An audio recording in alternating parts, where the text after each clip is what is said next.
Why is so much money and energy spent looking at the shapes of Formula One cars? Fundamentally because it pays dividends. If you can reduce the drag of the car, you will go faster on the straights. If you can use the shape of the car to generate some downward pressure, usually called downforce, onto the tires, then the car will go faster around the corners. Research into aerodynamics has allowed cornering speeds in high-speed corners to be much higher than that which is possible without the use of aerodynamic aids, although it has reduced ultimate top speeds. Track lap times have improved significantly. So, what are the aerodynamics of F1 and what changes are brought in it?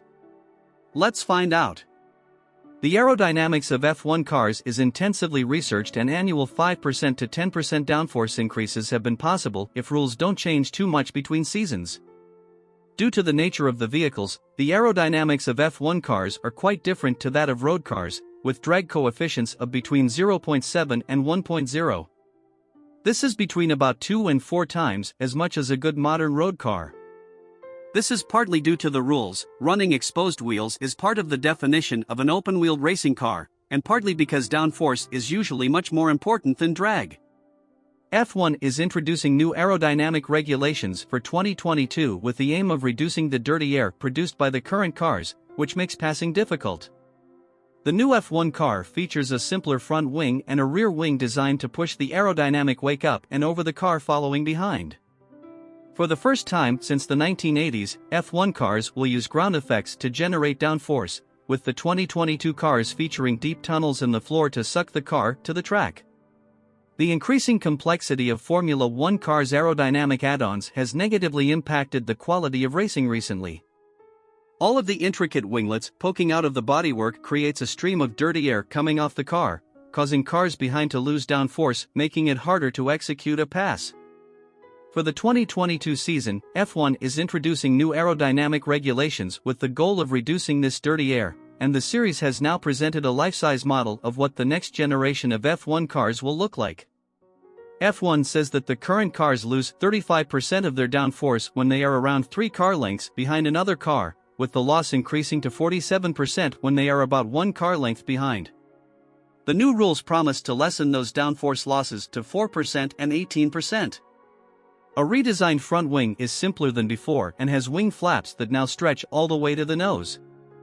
This eliminates the inner wingtips found on the current cars, which created a vortex that produced much of the dirty aerodynamic wake. Another big change comes underneath the car.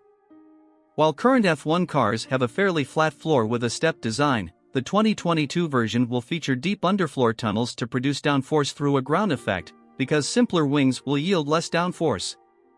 This is said to allow for sleeker bodywork, create less dirty air, and be less impacted by the dirty air when following another car. The barge boards, pieces of bodywork placed vertically for better aerodynamics, protruding from the floors of the current cars have also been scrapped. The new 18-inch wheels with low-profile tires are strikingly different, as the current cars use 13-inch wheels. F1 is also reintroducing wheel covers and adding small winglets over the wheels to control airflow. The 2022 regulations aim to steer the wake tightly along the sides of the car, rather than forcing it outward as the current front-end design does. The rear wing also gets an overhaul, with rounded edges compared to the boxy wings on the 2021 cars. This new design is meant to direct the aerodynamic wake coming off the back of a car upward and over any following cars, so that drivers have less disturbed air to contend with when setting up a pass. From groundbreaking aerodynamics to improved brake designs, the progress led by F1 teams has benefited hundreds of millions of cars on the road today.